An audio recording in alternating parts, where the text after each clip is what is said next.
Hello everyone, welcome to Banking Shanking. In this video, I'm going to discuss strategy to prepare current affairs. तो मैं इस video में strategy बताने वाली हूँ करंट अफेयर्स प्रिपेयर करने के लिए। तो अगर आपके भी करंट अफेयर्स में अगर आप भी वीक हो तो इस वीडियो को ज़रूर एंड तक देखें और देखेंगे क्या मेरी स्ट्रेटजी जो मैं फॉलो करती हूँ डेली और वीकली यानी कि रिवीजन के लिए क्या फॉलो करती हूँ। तो अगर आप भी देखना चाहते तो वीडियो को ज़रूर एंड तक देखें। इस स्ट्रेटजी को फॉलो करने के बाद 100% जो आपके मार्क्स हैं करंट अफेयर में वो इंक्रीज होंगे। तो चलो स्टार्ट करते हैं कि आपको कैसे ये सब कुछ करना है। सबसे पहले क्या करना है, सबसे पहले जो डेली रूटीन क्या रहेगी, सबसे पहले क्या हमारा ऑप्शन है, देखो हम डेली बेसिस पे हम कैसे पढ़ें करंट अफेयर्स, हमें कैसे जो करंट अफेयर्स हैं डेली बेसिस पे वो कैसे करने हैं।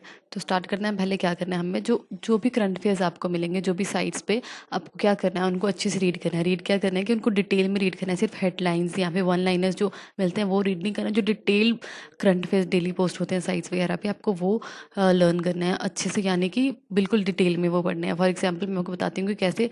फॉर एग्जाम्पल ये कोई न्यूज़ है, हेडलाइन है, तो आपको सिर्फ ये जो हेडलाइन है ये नहीं याद करना है, जो इसका पूरा है ये वाला, यानी कि जो भी इसके अंडर आ रहा है वो सारा आपको रीड करना है, चाहे वो स्टैटिक का पार्ट है या फिर इसके रिलेटेड जो भी अंदर जो भी माइन्यूट सी चीज़ भी है आपको वो भी पढ़नी है। क्योंकि हमें नहीं पता कि ये वाली हेडलाइन जो भी है न्यूज़ है इससे वो जो एग्जामिनर है वो कौन सा क्वेश्चन डालते हैं, वो कुछ भी पूछ सकता है इस क्वेश्चन के रिलेटेड कि कुछ भी अंदर से, यानी कि ये जो क्वेश्चन है इसके अंदर एकदम डीप में जाके भी क्वेश्चन पूछ सकता है। तो आपको क्या करना है, बिल्कुल अच्छे से बिल्कुल डिटेल में पढ़ना है। फॉर एग्जांपल जैसे कि यहाँ पे वाली न्यूज़ है कि सिंगापुर ने ये अपना स्टेक, जो सिंगापुर का क्लेडियम है, इन्होंने क्या किया, अपना जो स्टेक है वो बंधन बैंक में इंक्रीज़ कर दिया है। तो अब इंक्रीज़ कर दिया है तो एग्जामिनर क्या पूछ सकता है कि कितने परसेंट इंक्रीज़ किया, तो आपका वहाँ पे आंसर होगा 1.1। तो कौन कौन से क्वेश्चन, देखो एक ही हेडलाइन में जो एक ही न्यूज़ है इसमें से कितने क्वेश्चन बन सकते हैं। कैसे, जैसे कि इन्होंने कहाँ पे ये जो ये वाली है सिंगापुर क्लेडियम, इन्होंने किस में स्टेक इंक्रीज़ किया, तो क्वेश्चन पहला बन गया कि किस बैंक में, तो ये एक क्वेश्चन बन गया। सेकंड कि कितना परसेंट इंक्रीज़ किया है, 1.1%, दूसरा क्वेश्चन, दो क्वेश्चन बन गए। फिर तीसरा कि पहले कितना था, पहले इतना था, तीसरा क्वेश्चन बन गया। और अब कितना हो गया, ये देखो फोर्थ क्वेश्चन बन गया कि एक ही न्यूज़ में से आपको चार चार क्वेश्चन मिल रहे हैं। तो इसलिए क्वेश्चन को बिल्कुल डीप में पढ़े, क्योंकि एक ही जो करंट अफेयर है, जो एक ही न्यूज़ है उसमें से बहुत सारे क्वेश्चन निकलते हैं, तो अच्छे से उनको पढ़ें। उसके बाद आपको क्या करना है, जब आपकी पूरी न्यूज़ कवर हो जाए उसके बाद आपको क्या करना है, जो उसके रिलेटेड स्टैटिक न्यूज़ है वो भी साथ साथ में पढ़ते जाना है। जो भी आपको करंट अफेयर पढ़े, जो भी आपको लग रहा है कि इसके साथ जो भी स्टैटिक पूछा जा सकता है आपको वो स्टैटिक भी साथ साथ में करना है। जैसे कि यहाँ पे बैंक की बात चल रही है तो बैंक की हेडक्वार्टर्स पूछ सकते हैं, उनका एमडी सीईओ पूछ सकते हैं, या फिर उसकी टैगलाइन पूछ सकते हैं। तो वो भी आपको क्या करनी है कि स्टैटिक हमेशा जो भी न्यूज़ हो उसके रिलेटेड, जो इंस्टीट्यूशन की बात चल रही है या फिर कहीं पे हॉस्पिटल या कुछ भी, किसी भी इंस्टीट्यूशन कोई या फिर कोई स्टेट आ रही है न्यूज़ में, तो आपको उसकी रिलेटेड जो स्टैटिक है वो सारा पता होना चाहिए। अब इसके बाद क्या करना है, जब आपका डेली का आपने डिटेल में पढ़ लिया उसके बाद क्या करना है, बिल्कुल डिटेल में जो डेली बेसिस पे बहुत सारी साइट में अपलोड करते हैं एकदम डिटेल बेस पे, आपको वो अच्छे से करना है। उसके बाद क्या करना है, मैं एक एक कर दो कि इसके लिए हाफ एन आवर, हाफ और एक आधा एक घंटा काफ़ी है।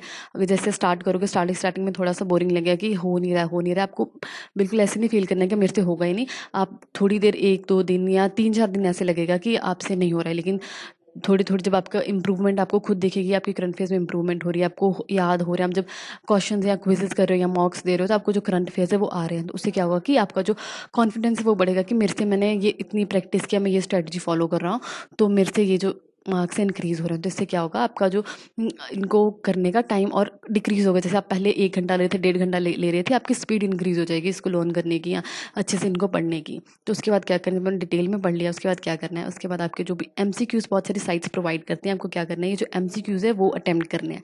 तो ये एमसीक्यूज कहाँ से करना है, ये बहुत सारी एक साइट से नहीं करना है, ये बहुत सारी साइट से करना है। लेकिन जो ये न्यूज़ है, डिटेल में जो न्यूज़ है ये कहाँ से करनी है, आपको एक ही, कोई भी एक जो साइट है, जो एक सोर्स है वहाँ से फॉलो करें। इनको दो तीन साइट से ना फॉलो करें, सिर्फ एक साइट से फॉलो करें। ये जो डेली की न्यूज़ है, जो जो डिटेल्ड न्यूज़ है वो एक साइट से फॉलो करें। लेकिन ये जो एमसीक्यूज हैं वो दो तीन साइट आप रख लें, ज़्यादा से ज़्यादा 3 साइट्स रख लें जहाँ से आप एमसीक्यूज कर सकें, ताकि आपको हर लेवल का क्वेश्चन पता चल सके कि चाहे अगर एक में आपसे छूट रहे हैं वो क्वेश्चन, तो आपको जब नेक्स्ट किसी और साइट से एमसीक्यूज आप अटेम्प्ट कर रहे हो तो आपको वहाँ पे वो कवर हो जाए।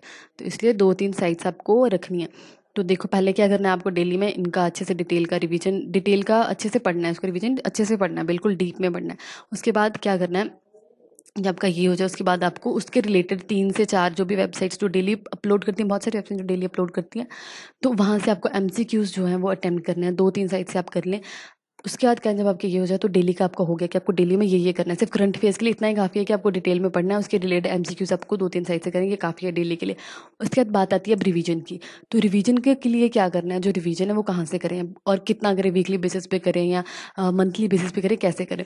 तो रिवीजन का जो बेस्ट है वो आपको क्या करना है, जैसे फॉर एग्जाम्पल आपने अब जैसे मई स्टार्ट हो रहा है, तो मई के फर्स्ट से लेके आपने 6 तक, फर्स्ट से लेके 6 तक आपने डेली का रूटीन है वो फॉलो किया। तो 6 तक आपने वो फॉलो किया। उसके बाद जब 7th डे आएगा, आपको 7th वाले डे का नहीं करना है, आपको 7th डे क्या करना है, फॉर एग्जांपल संडे आएगा, संडे आप रख लीजिए जैसे कि संडे आपको क्या करना है कि जो भी अपने 6 डेज़ के करंट अफेयर्स किए हैं, जो भी 6 डेज़ के डिटेल में करंट अफेयर्स किए हैं, आपको वीकली क्या करना है, उनको अच्छे से रिवाइज़ करना है। वो जो 6 डेज़ के हैं उनको अच्छे से रिवाइज़ करना है, बिल्कुल भी। लेकिन ये होगा कि जब आपने ये डेली पढ़े हुए हैं तो वीकली आपको आसानी हो जाएगी वो करने में, क्योंकि आपने पहले से पढ़े हुए हैं। आपको एक आप सिर्फ स्टार्टिंग ही पढ़ोगे, जैसे आपने हेडलाइन ही पढ़ी, आपको डीप में पता चल जाएगा इसमें क्या क्या कितना। जैसे पहले वो पिछली स्लाइड में था कि न्यूज़ है कितना स्टेक था इंक्रीज हुआ, या पहले कितना था, वो आपको खुद ब खुद आप याद आ जाएगा आपको कि इस न्यूज़ में डीप में क्या है। तो अगर आप डीप में जैसे भी आपको वीकली करना है, आपको वीकली क्या करना है, बिल्कुल अच्छे से पढ़ना है। 6 दिन का जो 7th डे को आपको 6 दिनों का रिवाइज करना है। ज़्यादा कि संडे, क्योंकि संडे को बहुत से जो साइट्स हमें अपलोड देती प्रोवाइड करते हैं ये पीडीएफ्स वगैरह, वो संडे को अपलोड नहीं करती हैं। तो आपको संडे को अच्छा दिन मिल जाता है कि आप अच्छे से जो वीकली आपके करंट अफेयर्स उनको रिवाइज कर सकती। तो अब ये जो वीकली रिवीजन हो जाएगा आपका, उसके बाद आपको क्या करना है, इसके रिलेटेड वीकली बेसिस पे भी क्विजेस आती हैं। जो वीकली बेसिस पे, अगर वीकली बेसिस पे नहीं आ रही हैं क्विजेस, तो आपने जो डेली बेसिस की हुई हैं क्विजेस आप वो अटेम्प्ट कर लो, क्योंकि वीकली हमें आज तो करंट अफेयर डेली वाले तो कुछ भी नहीं पढ़ने से, हमें वीकली रिवाइज करना है।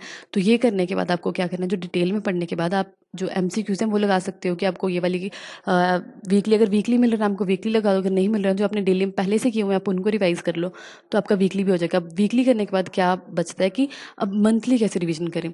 अब आपने वीकली कर लिया, फॉर एग्जाम्पल जैसे मैं मई का बात कर रही थी कि मई अब आपका कंप्लीट हो गया।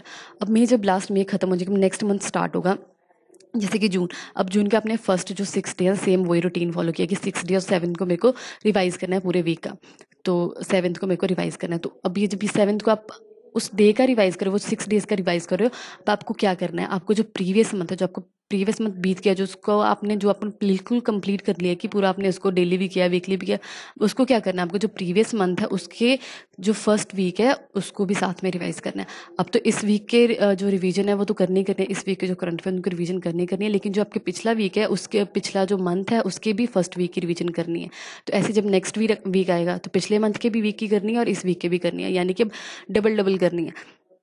तो इससे क्या होगा कि आपका मंथली भी रिवाइज हो जाएगा। मंथली आपको एक साथ नहीं करनी है कि मंथली अब जैसे मंथ कंप्लीट हो गया तो मैं पूरा मंथ, अगर आपके पास टाइम है कि अगर आप कर सकते हो तो फिर आप कर सकते हो कि मंथ का एक दिन में ही कर सकते हो। अगर नहीं हो रहा है कि आपको लग रहा है कि मंथ बहुत ज़्यादा नहीं होगा इतना सारा, तो आप कर सकते हो कि वीकली बेसिस वो जो मंथली है पिछले मंथ के हैं जो, तो वो आप वीक वाइज भी कैसे कर सकते हैं। जैसे मैंने पहले बताया कि नए वीक का कर रहे हो तो साथ में जो पिछले मंथ का वीक है वो भी साथ में कर लो, तो इससे मंथली भी साथ साथ में होता जाएगा।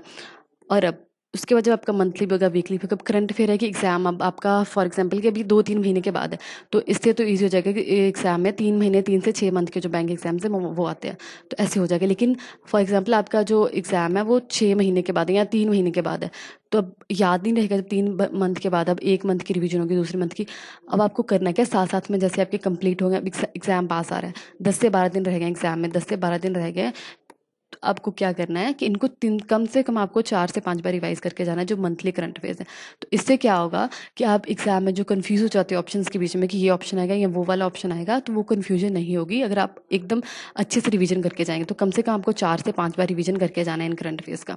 एग्जाम से पहले 4 से 5 बार रिवीजन करके जाएंगे तो वो बहुत अच्छा रहेगा, आपके एग्जाम से इंक्रीज होंगे, और एग्जाम बोल रही हूँ आपके मार्क्स इंक्रीज होंगे, और साथ में जो इसके जनरल वेरिएंस के मार्क्स हैं वो करंट अफेयर्स की वजह से आप वो अच्छे से क्लियर कर पाओगे, क्योंकि करंट अफेयर्स का जो सेक्शन है, करंट अफेयर्स के रिलेटेड जो क्वेश्चंस हैं एग्जाम में वो ज़्यादा पूछे जाते हैं एज कम्पेयर जो स्टैटिक बैंक या फिर कोई स्टैटिक, अगर स्टैटिक भी है तो वो भी आपका करंट अफेयर के साथ साथ में कवर हो जाएगा कि आप करंट अफेयर पढ़ो उसके रिलेटेड स्टैटिक भी साथ में पढ़ रहे हो तो साथ में कवर हो जाए। तो एक बार अच्छे से अगर आप ये रिवीजन या रिवीजन करोगे साथ में और बिल्कुल अच्छे से स्ट्रेटजी, डेली स्ट्रेटजी फॉलो करोगे, वीकली करोगे और मंथली करोगे, बिल्कुल आपके मार्क्स जो है इंक्रीज होंगे करंट अफेयर्स में।